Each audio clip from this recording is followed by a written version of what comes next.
నమస్తే, welcome to real stories. ఇంటిని వెలిగించే దీపం అవుతుందని ఇల్లాలుగా చేసుకుంటే ఇల్లంతా అంధకారం చేస్తుందామె. కనిన ప్రేమ కన్నా పెంచిన ప్రేమే గొప్పదని అనుకుంటే కాటికి పంపే పన్నాగం అల్లింది. భార్యగా భర్తకు వెన్నుపోటు పొడిచింది, తల్లిగా కూతురుకు విషపు కాటు వేసింది. ఎన్నో కథలు వల్లివేసి ఒక తండ్రికి వ్యధ మిగిల్చింది. హైదరాబాద్ బోడుపల్లో సంచలనం సృష్టించిన ఒక పిన్ని దారుణంపై ఇవాల్టి రియల్ స్టోరీ చూద్దాం. రెండో భార్యగా ఇంట్లో అడుగుపెట్టిందామె. కానీ ఒక అమ్మాయికి తల్లిగా కుడికాలు పెట్టిందని తండ్రి అనుకున్నాడు. కానీ అప్పటికే ఆమె మనసులో కుట్ర తిష్టవేసినా ఎన్నో ఏళ్ల తర్వాత బయటపడింది. Wine, wealth, women. ఇందులో వైన్ ని కాసేపు పక్కన పెడితే ఇదొక వెల్త్ ఉమెన్ కహాని. పైసానే లోకంగా, డబ్బే మైకంగా, ఆస్తిపాస్తులే అంతిమ ధ్యేయంగా, మనీ మనీ అంటూ కళ్ళు కమ్ముకుపోయిన ఓ ఆడమనిషి కుట్రల కథ. అన్యాయమైపోయిన ఓ ఆడపిల్ల వ్యధ. భూమి తన చుట్టూ తాను తిరుగుతూ సూర్యుడి చుట్టూ తిరుగుతున్నట్టుగా ఈమె ఆలోచనలన్నీ పరాయి పురుషుడితో పడక సుఖం, అందుకు కావలసిన ఆస్తుల చుట్టే తిరిగాయి. మొగుడు ముసలోడని పడుచోడైన పాత బంధువుతో చాటుమాటు వ్యవహారాలు నడిపించింది. ఆస్తిపాస్తులు బాగా ఉన్నాయని, వయసు భేదం ఎక్కువున్నా రెండో పెళ్లికే ఓకే చెప్పింది. అతని ఆస్తి పంచుకోవాలని చూసిందే తప్ప అతని రక్త సంబంధాన్ని పంచుకోవాలని అనుకోలేదు సరికదా, ఏకంగా తెంచుకోవాలని కుట్రలు చేసిందే.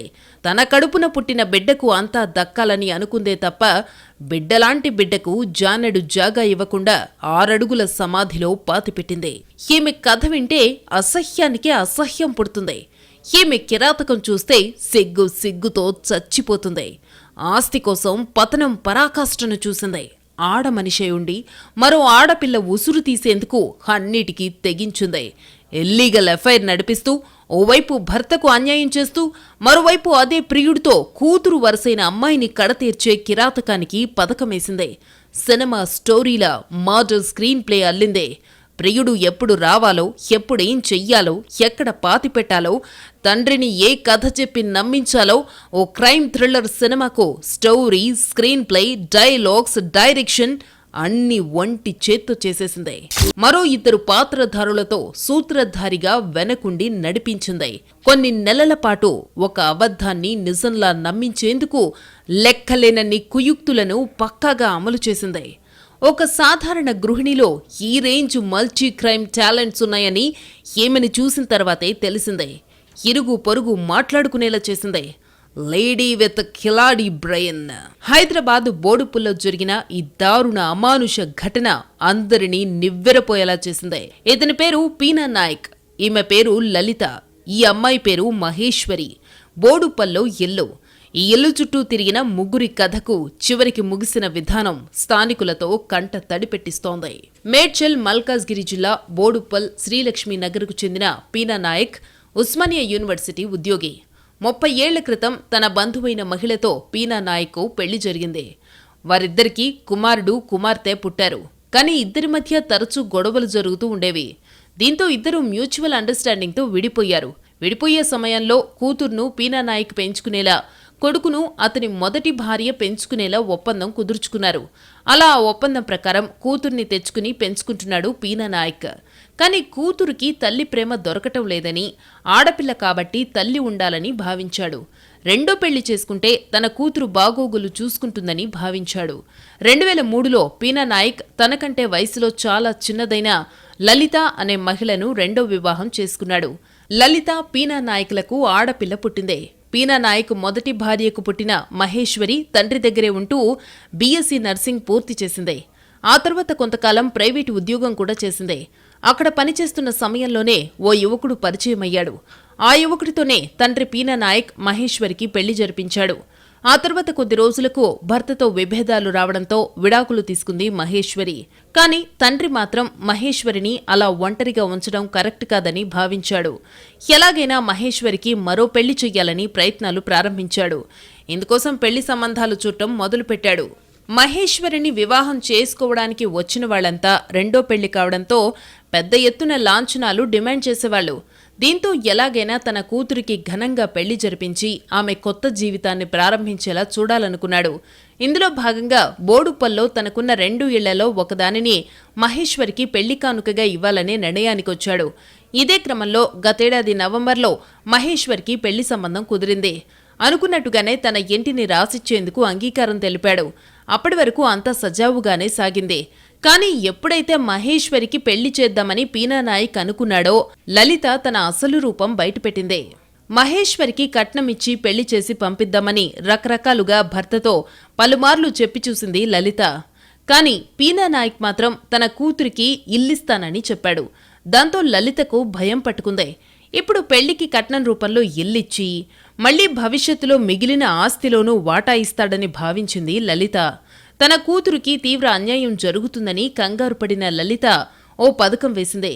ఎలాగైనా ఇల్లు మహేశ్వరికి దక్కకుండా ఆస్తిని కాపాడుకోవాలని స్కెచ్ వేసింది.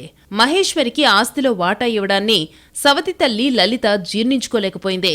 ఇదే విషయంపై భర్తతో చాలాసార్లు గొడవకు దిగింది. కానీ ఆమె భర్త తన మాట పెడచెవిన పెట్టడంతో తట్టుకోలేకపోయింది. చివరకు మహేశ్వరిని లేకుండా చేసేస్తే ఆస్తి ఎక్కడికి పోదని అనుకుంది. ఇందుకోసం ఓ ప్లాన్ వేసింది. సూర్యాపేట జిల్లా కొమ్మల్కు చెందిన సిఆర్పీఎఫ్ జవాన్గా పనిచేస్తున్న తన మేనబావ బానోత్ రవిని సాయం అడిగింది. అప్పటికే లలితకు రవికి మధ్య వివాహేతర సంబంధముంది. ఇంట్లో ఎవరూ లేని సమయంలో రవి లలిత దగ్గరికి వచ్చి వెళ్తుండేవాడు. దీంతో రవి అయితే ఈ మొత్తం టాస్క్ మరింత ఈజీ అవుతుందని భావించింది లలిత. తన ఆస్తి తన కూతురికి మాత్రమే దక్కేలా ప్లాన్ చెయ్యాలని కోరింది.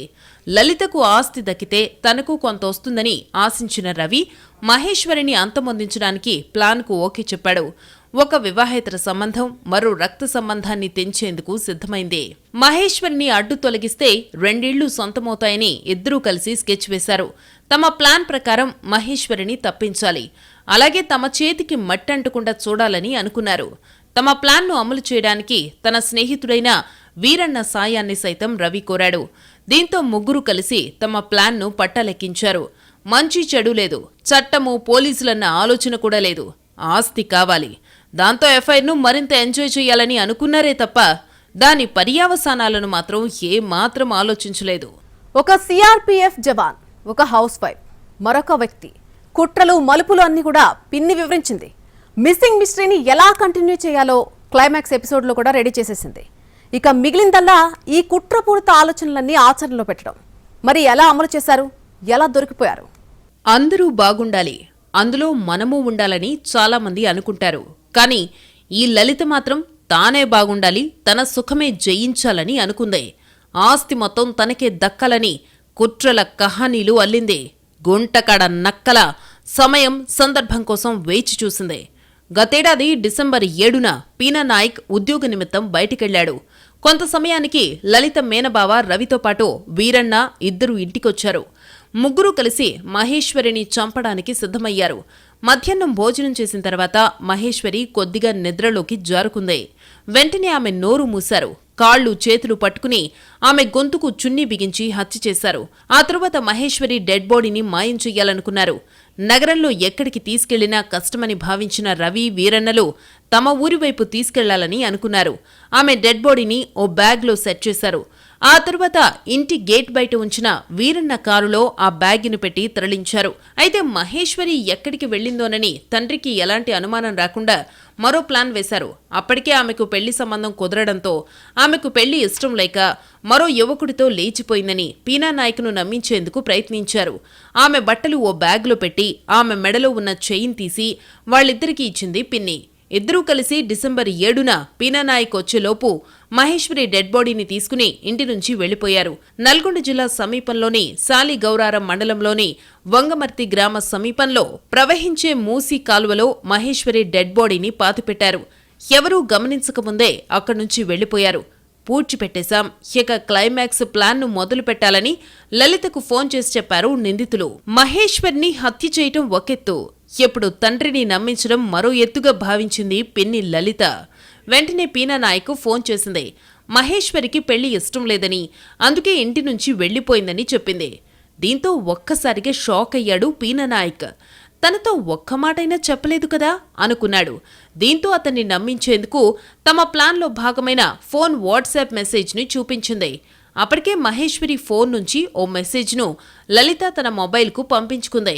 తనకు పెళ్లి ఇష్టం లేదని, అందుకే ఇంటి నుంచి వెళ్లిపోతున్నానని, తన కోసం వెతకొద్దని మెసేజ్ పంపినట్టుగా పీనానాయక్కు చూపించింది. దీంతో తన కూతురుకు పునర్వివాహం చేసి కొత్త జీవితాన్నివ్వాలని ఎన్నో కలలు కన్న తండ్రి పీనా నాయక్ ఇదేంటి ఇలా జరిగింది, తన కూతురు ఇలాంటి పని చేయడమేంటి అంటూ లోలోన కుమిలిపోయాడు. దీంతో గతంలోనే యువకుణ్ణి ప్రేమించి పెళ్లి చేసుకుని ఉండడంతో లలిత చెప్పిన మాటలు నమ్మాడు పీనా నాయక్. అయినా గందరగోళం. ఎవరినైనా ప్రేమిస్తే తన కూతురు తనకి చెప్తుంది కదా, ఎందుకు చెప్పలేదు? అసలెక్కడికి పోయిందో అర్థం కాక మదన పడ్డాడు. కిడ్నాప్ అయిందో, ఇంకా ఏమైనా జరిగిందో, ఎలా ఉందో ఏమోనంటూ పోలీసులకు ఫిర్యాదు చేద్దామని పీనా నాయక్ అనుకున్నాడు. కానీ తేలుకుట్టిన దొంగల వెంటనే రాగమందుకుంది లలిత. లేచిపోయిందని తెలిస్తే సమాజంలో పరువు పోతుందంటూ కల్లబొల్లి మాటలు వల్లెవేసిందే. 10 మందికి తెలుస్తుందని భర్తను ఏమారుస్తూ వచ్చిందే. దీంతో పీనా నాయక్ కూడా ఆమె మాటలు నమ్ముతూ వచ్చాడు. కాలం గడుస్తూ పోయిందే. కుట్రగానే మిగిలిపోతూ వచ్చిందే. అయితే నిజం బద్దలైంది. కుట్రదారుల కుయుక్తులకు పోలీసుల కౌంటర్ స్ట్రాటజీతో నిజాలన్నీ ఒక్కటొకటిగా బయటకొచ్చాయి. నెలలు గడుస్తున్నా మహేశ్వరి జాడ తెలియక తండ్రి తల్లడిల్లిపోయేవాడు. అల్లారు ముద్దుగా పెంచుకున్న కూతురు ప్రేమించిన వాడితో వెళ్లిపోయిన కొన్ని రోజులకైనా తనకు ఫోన్ చేసి చెబుతుందని అనుకున్నాడు. కానీ మహేశ్వరికి సంబంధించిన ఎలాంటి సమాచారం రాలేదు. బంధువులకు, తెలిసిన వాళ్లకు తన కూతురు గురించి చెప్పడం జరిగింది. చివరకు బంధువుల ప్రోద్బలంతో మహేశ్వరి తండ్రి పోలీసులను ఆశ్రయించాడు. మహేశ్వరి మరో యువకుడితో వెళ్లిపోయిందంటూ భర్త పీనా నాయకకు కట్టుకథ చెబుతూ లలిత నమ్మిస్తూ వచ్చింది. గతేడాది డిసెంబర్ 7న మహేశ్వరి కనిపించకుండా పోతే సుమారు 4 నెలల పాటు పీనా నాయక్ మాయమాటలు చెబుతూ వచ్చింది. బంధువులకు సైతం మహేశ్వరి కనిపించకుండా పోయిందన్న విషయం తెలియడంతో ఇది చర్చనీయాంశమైంది. పోలీసులకు కంప్లైంట్ ఇవ్వకుండా ఇంతకాలం ఎవరైనా ఆగుతారా? అసలామె ఎక్కడికి పోయిందో తెలుసుకోవా అంటూ బంధువులు, సన్నిహితులు పీనా నాయక్ను తిట్టారు. తక్షణమే పోలీసులకు ఫిర్యాదు చెయ్యాలన్నారు. దీంతో పీనా నాయక్ ఏప్రిల్ 2న మేడిపల్లి పోలీసులను ఆశ్రయించాడు. తన కూతురు కనిపించడం లేదంటూ ఫిర్యాదు చేశాడు. దీంతో మిస్సింగ్ కేసు నమోదు చేశారు పోలీసులు. ఇక్కడితో మహేశ్వరి మిస్సింగ్ మిస్టరీ కహాని మరో మలుపు తిరిగిందే. మహేశ్వరికి సంబంధించిన అన్ని వివరాలను జల్లెడపట్టారు. ఆమె సెల్ నంబర్ CDR తెప్పించడంతో పాటు డిసెంబర్ 7 నుంచి ఆమె సెల్ టవర్ లొకేషన్లు తీశారు. సంథింగ్ ఈజ్ రాంగ్ అని అప్పుడే పోలీసులకు అనుమానం కలిగింది. దర్యాప్తులో భాగంగా మేడిపల్లి పోలీసులు ఒక్కొక్కరిని విచారించడం ప్రారంభించారు. ముందుగా ఫిర్యాదు చేసిన తండ్రి పీనా నాయక్ను ప్రశ్నించారు. అతడికి ఎవరి మీదైనా అనుమానాలున్నాయా అంటూ ఆరా తీశారు. కానీ అతను ఎలాంటి సమాధానమూ చెప్పలేదు. ఆ తరువాత సవతి తల్లి లలితతో మాట్లాడారు. అప్పటి వరకు పోలీసులకు తెలియని మరో కోణం అప్పుడే తెలిసిందే. లలిత మహేశ్వరి సొంత తల్లి కాదని, పినతల్లి అని పోలీసులకు తెలిసిందే. లలిత పీనా నాయక్ రెండో భార్య అని అర్థమవుతుంది. పీనా నాయక్ మాత్రం ముందుగా పోలీసులకు ఫిర్యాదు చేసినప్పుడు రెండో భార్య అనే విషయాన్ని చెప్పడం మర్చిపోయాడు. దీంతో పోలీసులకు కొంత అనుమానం కలిగింది. సవతి కడుపులో పుట్టిన బిడ్డని రెండో భార్య లలిత ఏమైనా చేసిందా అని డౌట్ వచ్చింది. దీంతో పోలీసులు లలిత సెల్ ఫోన్ నంబర్ CDR తెప్పించారు. అలాగే లలిత నెంబర్కు మహేశ్వరి ఫోన్ నెంబర్ నుంచి వచ్చిన మెసేజ్ గురించి ఆరా తీశారు. ఇదే టైంలో పోలీసులకు లలిత గురించిన మరో గుట్టు తెలిసిందే. ఈమెకు మేనబావ రవితో వివాహేతర సంబంధముందని అర్థమైంది. ఎప్పటినుంచో ఈ వ్యవహారాన్ని నడుపుతోందని తెలిసిందే. దీంతో రవిని కూడా విచారించారు. పోలీసుల సందేహాలు రెట్టింపయ్యాయి. దర్యాప్తులో భాగంగా బోడుప్పల్ పరిసర ప్రాంతాల్లోని CCTV కెమెరాల ఫుటేజీలను పరిశీలించారు పోలీసులు. దీంతో పాటుగా మహేశ్వరి కుటుంబ సభ్యులపై అనుమానంతో వారిపై నిఘా ఉంచారు. చివరకు సాంకేతిక ఆధారాలతో సవతి తల్లి లలిత ప్రమేయమున్నట్టు గుర్తించారు. మృతురాలి ఫోన్ లొకేషన్ అక్కడే ఉండడం, లలిత పదే రవికి ఫోన్ చేయడం, అతను మరో వ్యక్తికి కాల్ చేయడం, అదే సమయంలో ఇంట్లో తండ్రి పీనా నాయక్ ఇంట్లో లేకపోవడం వంటి ఆధారాలన్నీ ఒకదానితో మరొకటి లింకు కుదిరాయి. టెక్నికల్ ఎవిడెన్స్లన్నీ లలిత వైపే చూపాయి. ఆమె మాటలు కూడా తేడా కొట్టాయి. దీంతో లలిత ఏదో డ్రామా ఆడుతోందన్న అనుమానాలు బలపడ్డాయి. లలిత, రవిలను పలుమార్లు పోలీసులు విచారించారు. వారు చెప్పే సమాధానాలు పొంతన లేకుండా ఉండడంతో వారిపై డౌట్ వచ్చింది. దీంతో తమదైన శైలిలో లలిత, రవిలను విచారించారు. సాంకేతిక ఆధారాలన్నీ వారి ముందు పెట్టి నిజాలు చెప్పాల్సిందేనన్నారు. వీరన్న పేరు కూడా వెలుగులోకి రావడంతో అతన్ని కూడా అదుపులోకి తీసుకున్నారు. ముగ్గురిని విచారించారు. దీంతో ముగ్గురు నేరం ఒప్పుకున్నారు. మహేశ్వరికి ఆస్తి పోతుందన్న అక్కసుతోనే చంపాలనుకున్నట్టు లలిత చెప్పింది.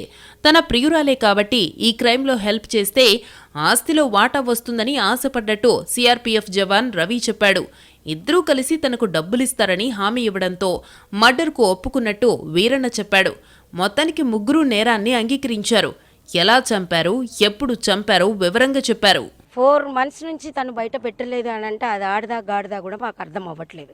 కానీ మాకు నైట్ మాత్రం తెలిసింది ఇక్కడ తను కనబడితే ఏం చేయాలనుకుంటున్నాం మాకు కూడా అర్థమవుతుంది. కానీ తనకు మాత్రం మంచి శిక్ష విధించాలండి. ఈ లక్ష్మీనగర్ కాలనీలో మళ్ళీ ఇంకొకరు చేయొద్దు. అది భర్తకే కానీ పిల్లలకే కానీ ఎవరికన్నా ఇది హాని జరగకుండా మాత్రం గట్టిగా శిక్షించాలని నేను చెప్తున్నాను నాని.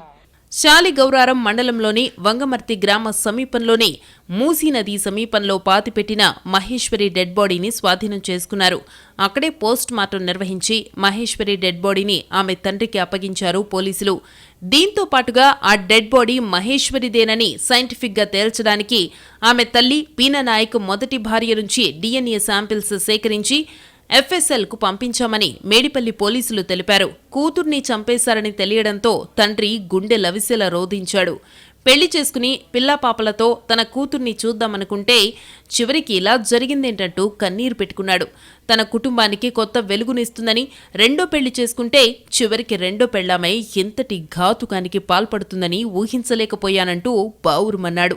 ఆమె ఫ్రెండ్లీగా ఉంటూనే ఇవన్నీ చేస్తుందని మేము ఎక్స్పెక్ట్ చేయలేదండి. కాకపోతే ఆమె చాలా ఇన్నోసెంట్గా కనిపించి అందరితోని మంచిగా ప్రతి పండగకి షేర్ చేసుకుంటూ అందరికీ హాయ్ బాయ్ అని చెప్తూ ఉంటే మాకు ఎక్కడ కూడా డౌట్ కూడా అనిపించలేదు. నిన్న అందరికీ తెలిసిన వెంటనే అందరూ చాలా షాక్ గురైనా ఇప్పటికి కూడా మాకు నిద్ర కూడా పట్టడం లేదు. ఆ విషయం తెలిసిన తర్వాత మా చుట్టుపక్కల ఇంత ఘోరం జరిగిందనేది మేము తట్టుకోలేకపోతున్నాం. అసలు ఇట్లాంటి వాళ్ళని కఠినంగా శిక్షించాలని, ఇంకొకరు కూడా ఇట్లాంటిది రాకుండా అలాంటి ఆలోచన వస్తేనే భయపడేలాగా చేయాలని కోరుకుంటున్నాం. మహేశ్వరిని హత్య చేసినట్టు రుజువు కావడంతో లలిత, రవి, వీరన్నలను అరెస్టు చేసి రిమాండ్కు తరలించారు. నిన్న మొన్న కూడా బాగానే మాట్లాడింది, నాతో కూడా మాట్లాడింది. వాళ్ళ పాప చిన్న పాప మా పాప ఫ్రెండే. ఆయన ఇంతవరకు డౌట్ రాలేదు. ఇంట్లోకి పోయినా వాళ్ళు కనీసం ఇంత కూడా లీక్ చేయలేదు. 4 months నుంచి లీక్ చేయలేదు అంటే అసలు మొన్న బుధవారం రోజు కూడా నాతో మాట్లాడింది అమ్మాయి. తిన్నావా అది దాన్ని కూడా మాట్లాడింది. ఇంత కూడా డౌట్ రాకుండా ఇంత సీక్రెట్గా ఎట్లా పెట్టింది అనేది ఇట్లాంటి విషయాలు ఇంకే ఆడది కూడా చేయకుండా శిక్షించాలని కోరుకోవడం. ఆడపిల్లని చంపి ఆస్తి కొట్టేయాలన్న పేరాస, ప్రియుడితో ఆ ఆస్తితో జీవితాంతము ఎంజాయ్ చేయాలన్న దుర్బుద్ధి చేసిన హత్యది. ఏమాత్రం మానవత్వం లేదు. డబ్బు ఈ రోజుంటుంది, రేపు పోతుంది. బంధాలు, అనుబంధాలే శాశ్వతమన్న కనీస కుటుంబ విలువ లలితకు లేదు. ఆడపిల్ల జీవితాన్ని సరిచెయ్యాలన్న భర్త ఆలోచనకు మరింత మద్దతునివ్వకుండా మానవత్వాన్నే మంట కల్పిసింది. ఈమెలో ఏ కోసన నైతిక విలువలు లేవని అర్థమవుతోంది. భర్త ఉండగా మరో వ్యక్తితో రిలేషన్ నడిపిందంటే ఎంత దిగజారిందో ఎట్టే తెలిసిపోతోంది.